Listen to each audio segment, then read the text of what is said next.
and viewers of Inside the Numbers, you're going to know this, all right? I think that the Trump presidency is cooked as of right now, okay? I'm going to give you guys, I'm not a pessimist. I keep getting comments like you're pessimistic.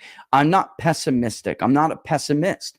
I'm realistic. I'm a realist. And as far as myself and where I am personally, I'm an eternal optimist. The pendulum of American politics will forever swing back and forth. The question is, how much time in between those swings that's the question. How much time is in between those swings? Because how much of your agenda can you get while you're dominating a generation of politics like we saw throughout the 20th century? This didn't have to happen to Republicans. And I'm going to bring Robert in here right now, but I'm going to continue saying what I'm going to say real quick, Robert. But this didn't have to happen to Republicans. They could have had a coalition, Donald Trump's coalition, not the Republican coalition, because remember, Republicans ran behind Donald Trump, Robert, everywhere in 2024. The Trump coalition could have been turned into a Republican coalition that could have governed this country for 30 years. It could have been very much modeled off of the Roosevelt coalition.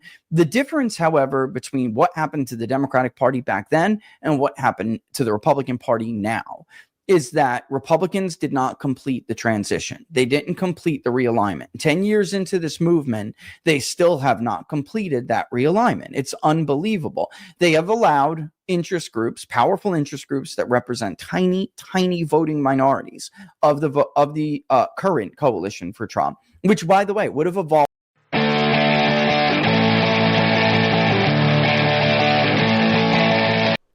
Hello, welcome to a new edition of the Right Wing Populist Podcast. I am the Right Wing Populist. So today I want to talk about, again, the GOP Civil War and what it means for MAGA. I just played a clip from the best pollster in the country, Richard Barris, and he's saying MAGA is over because of the fact that Trump has not been able to deliver his America First policies for the working people in the country.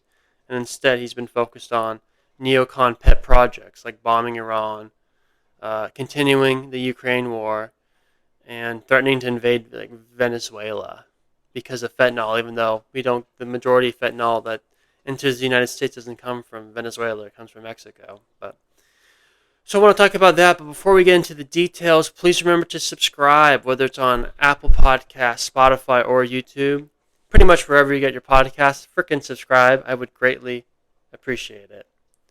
So this sort of GOP civil war has been going on now it's really been going on ever since Trump got inaugurated the second time.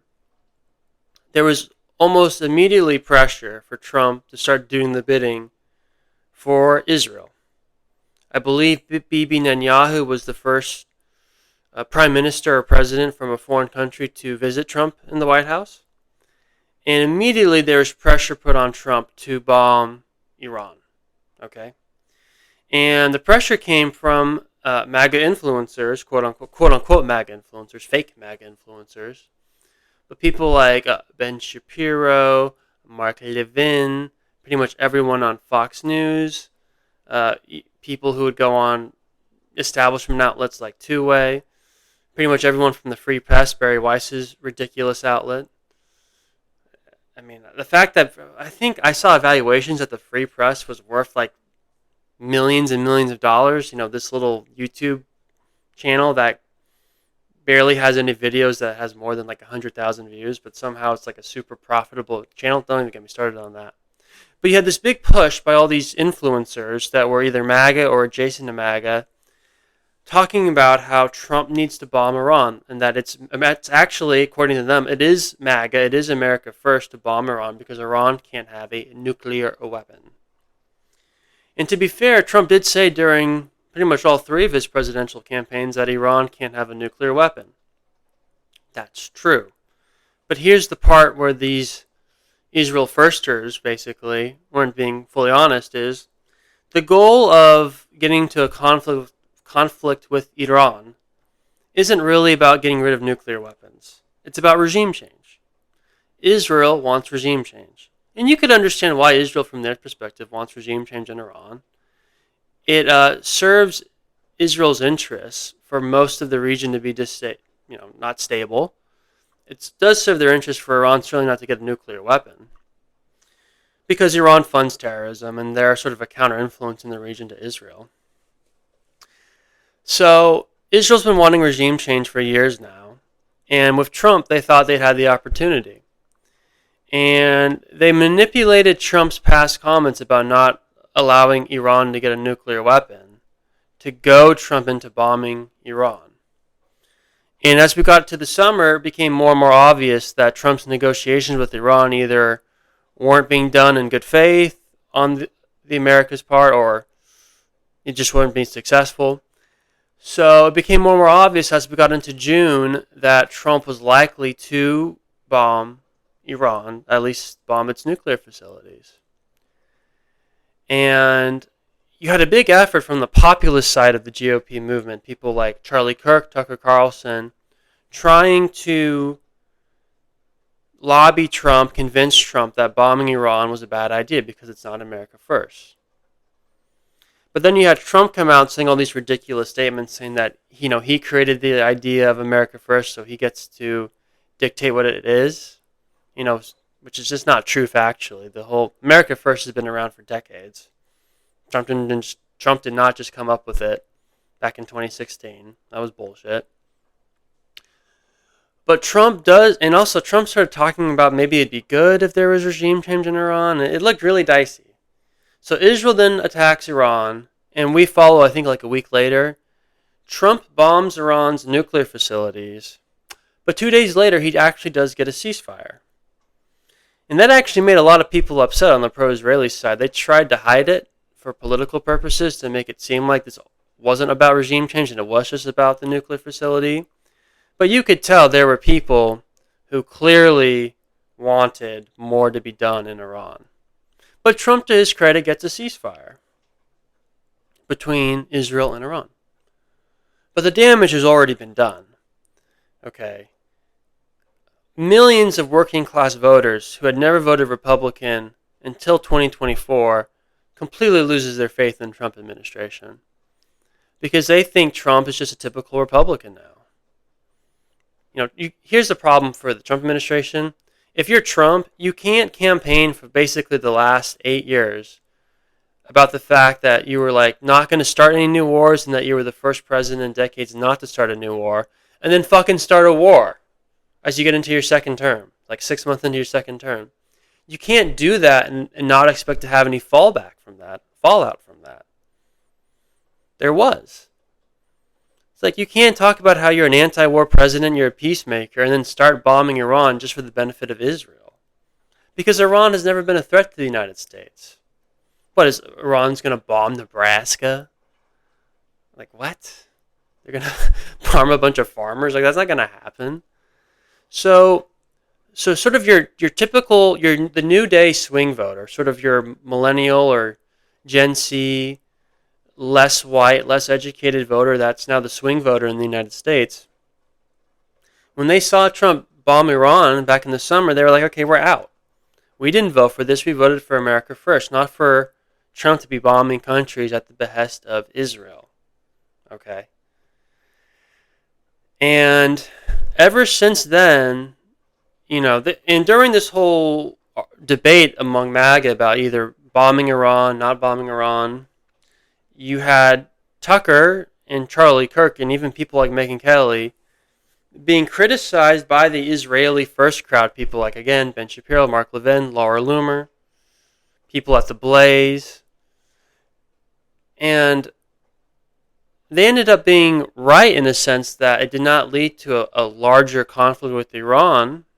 But again, the damage has already been done. You can't bomb Iran. You can't do a preemptive strike when Iran hasn't attacked us. Everyone knew Trump did it for Israel. Okay. And so now people who have always been critical of Israel have been seemingly proved right. People like Nick Fuentes. And Nick Fuentes is now more popular than ever because of the Iran strike. Let's not make any mistake about it. I mean, Nick Fuentes, when Trump bombed Iran, Nick Fuentes did a huge live stream that got over 1 million views. He went viral everywhere because he had been predicting this for years, that the U.S. would do the bidding of Israel and bomb Iran. So Fuentes is as popular as ever. So Tucker, as a journalist and just someone who's curious about different ideas and different people, has Fuentes on to talk to him. Okay, he talks to Fuentes. And because Tucker Carlson had the audacity to have a conversation with Nick Fuentes, the Israel First neocons decided to use this as an opportunity to not only go after Tucker, but try to create the pretext for the Republican Party to go back to being the full-blown neocon party it was pre-Trump. Because make no mistake about this, people like Ben Shapiro, people like Mark Levin, they don't like J.D. Vance. Because they view J.D. Vance as almost more MAGA than Trump. Trump's sort of malleable. Trump doesn't have a core ideology, if we're being, I think, honest at this point. It's sort of undeniable. Even if you like Trump, I think you got to be honest about that. But J.D. Vance does. J.D. Vance is a true believer in non-interventionism. He's wrote about it eloquently. He served. He's a veteran. He understands the horror of war. He doesn't believe in getting into these conflicts. So a lot of what's going on now in this MAGA civil war is sort of just, we're sort of in the preseason for what the 2028 Republican primary is going to be. And sort of what the direction of the Republican Party is post-Trump. But I don't think people in the neocon wing of the party understand is by Trump doing the bidding of Israel, that has really hurt the Republican Party. So it doesn't matter who's going to be the standard bearer in 28. If trends continue the way they are, Republicans have no chance of winning the White House in 28. I mean, last Tuesday was just a warning sign of things to come. People are not happy with the current administration because they think the current administration is more concerned about Israel and other countries like Ukraine than they are fixing inflation, fixing the housing market, fixing the shitty job market. I mean, then you have Trump going on Laura Ingram's show this past week and talking about there's no problem with the economy and that prices are down everywhere, which is just not true. I mean, Trump is just gaslighting the public, and it makes people really angry. So make no mistake about this, the White House is in some trouble. The Republican Party they're in a pickle. And this MAGA civil war isn't really about Tucker or Fuentes. What it's really about is the future of the Republican Party. And again, what I don't think people understand is the Republican Party has no future if the Trump administration continues down the road of not focusing on domestic issues, but focusing on foreign policy, focusing on Israel, focusing on continually to fund the Ukraine war, and focusing on potentially invading Venezuela for a non-issue that doesn't really exist. So that's what's really going on. So the question is MAGA really over?